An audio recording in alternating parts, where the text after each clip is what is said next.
आप में माँ के आशीर्वाद आप पर भी बने हैं। मेरी आपको बहुत शुभकामनाएं।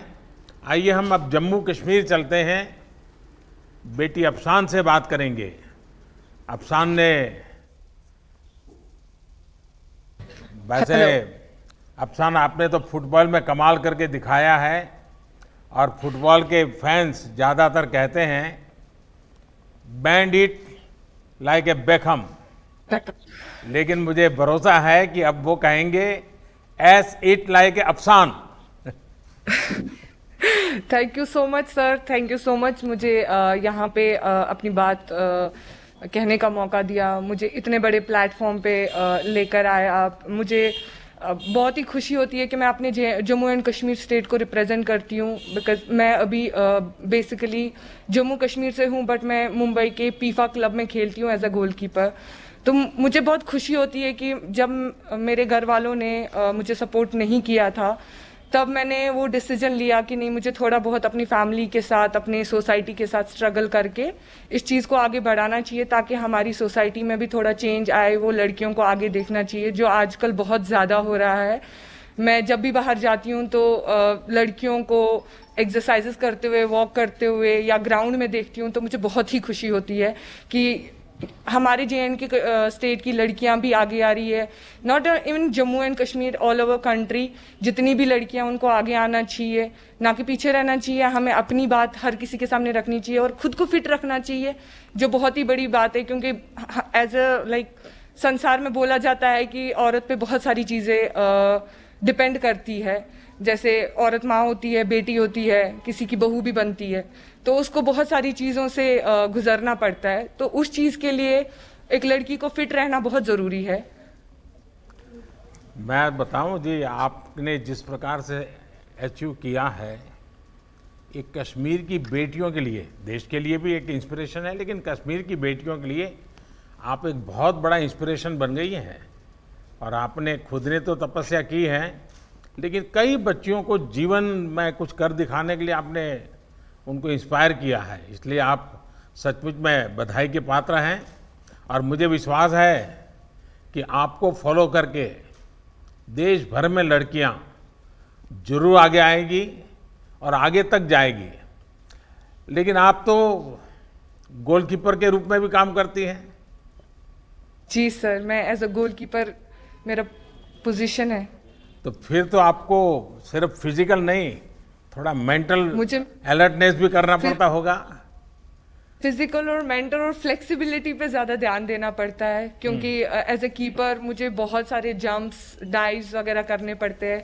तो मुझे उस चीज़ के लिए खुद को बहुत ज़्यादा फिट रखना, अपने बॉडी वेट को मेंटेन करना पड़ता है, ज़्यादा ना हो कम ना हो, ताकि मैं लाइक जब भी हम गोल पोस्ट पे खड़े होते हैं तो कीपर एक ऐसा इंसान होता है जो पूरा मैच देख रहा होता है, हर एक प्लेयर पे उसकी नज़र रहती है। तो कीपर पे आई गेस मुझे लगता है 60% गेम डिपेंड रहता है, वो पूरा अपनी टीम को चलाता है। तो कीपर का फिजिकली फिट रहना ज़रूरी नहीं, मेंटली फिट रहना भी बहुत ज़रूरी है। आप इसके लिए जो करती हैं कुछ बताओगी, ताकि हमारे देश के नौजवानों को आपका रूटीन कैसे होता है, कैसे बता करती हैं आप, थोड़ा सा उनको गाइड करिए। मैं मोस्टली मॉर्निंग सुबह 5:30 ग्राउंड जाती हूँ, ग्राउंड पे अपना वर्कआउट स्टार्ट करती हूँ। मॉर्निंग में 5:30 उठ के पहले मेडिटेशन करती हूँ, ताकि अपना माइंड कूल एंड काम रख सकूँ। मैं जो हमारे MS धोनी है, कैप्टन है इंडियन टीम के, एक्स कैप्टन रह चुके हैं, तो मैंने उनसे बहुत कुछ सीखा है, क्योंकि वो बहुत ही कामली काम करते हैं। As a captain, as a player, he is very calm, और मुझे उनकी वो जो कामनेस है खुद में लाना बहुत अच्छा लगता है, कि जैसे वो कामली काम करते हैं अपनी लाइफ में, हर एक को अपनी लाइफ में वैसे ही कामली काम करना चाहिए। अपने मेंटल स्ट्रेस को ज़्यादा हाई नहीं करना चाहिए, अपने मेंटल स्ट्रेस को बैलेंस रखना चाहिए, ताकि जो दिन भर के काम होते हैं वो ईजिली और स्ट्रेस फ्री कर सके। ठीक है, आजकल बच्चे फिजिकल एक्टिविटीज़ में शामिल होने के बजाय 24 घंटे स्क्रीन के सामने ही ज़्यादा समय बिताते रहते हैं। प्रत्येक राज्य में फिट रहने की अपनी स्थानीय परंपरा रही है।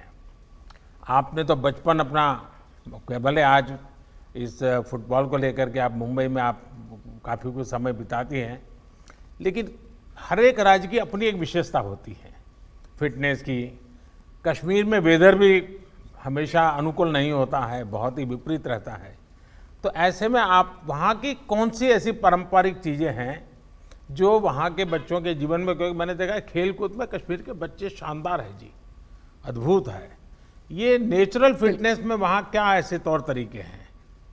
मोस्टली हम एक हाई एल्टीट्यूड पे रहते हैं, तो यहाँ पे जो ब्रीथिंग का जो प्रॉब्लम होता है, जब हम बाहर जाते हैं दूसरे स्टेट्स में खेलने जाते हैं तो हमें वो ब्रीदिंग प्रॉब्लम नहीं होता। हमारा स्टेमिना जो होता है वो बहुत ही ज़्यादा अच्छा होता है उस लेवल के लिए जो हम यहाँ पे ट्रेनिंग करते हैं। और मैं वैली से बिलोंग करती हूँ, सब बोलते हैं पैराडाइज ऑन अर्थ है, तो डेफिनेटली पूरे चारों तरफ हमारी ग्रीनरी होती है जो हमें बहुत हेल्प करती है ब्रीथ करने में, हमें फ्रेश एयर मिलती है। That's very important for to breathe कि हमें फ्रेश एयर मिलनी चाहिए, तो वो बहुत हेल्प करती है। और हमारे जो माउंटेन्स है, ऑल हमारे जो सराउंडिंग है माउंटेन से भरे पड़े हैं, तो डेफिनेटली उन चीज़ों से हमें बहुत हेल्प मिलती है। डेफिनेटली यहाँ पे ट्रैकिंग का बहुत ज़्यादा, बच्चे ट्रैकिंग को बहुत दिलचस्पी लेते हैं ट्रैकिंग में, क्योंकि माउंटेन्स है, उन चीज़ों से हमें बहुत हेल्प मिलता है। और हमारी जो मोस्टली जो होती है मन की शांति के लिए नेचर होना बहुत ज़रूरी है। अफसाना, आपको बहुत शुभकामनाएं और आप देश का भी नाम रोशन कीजिए और हमारे कश्मीर का नाम भी रोशन कीजिए। बहुत बहुत बधाई आपको। Thank you so much sir. आइए मिलिंद जी से बात करते हैं।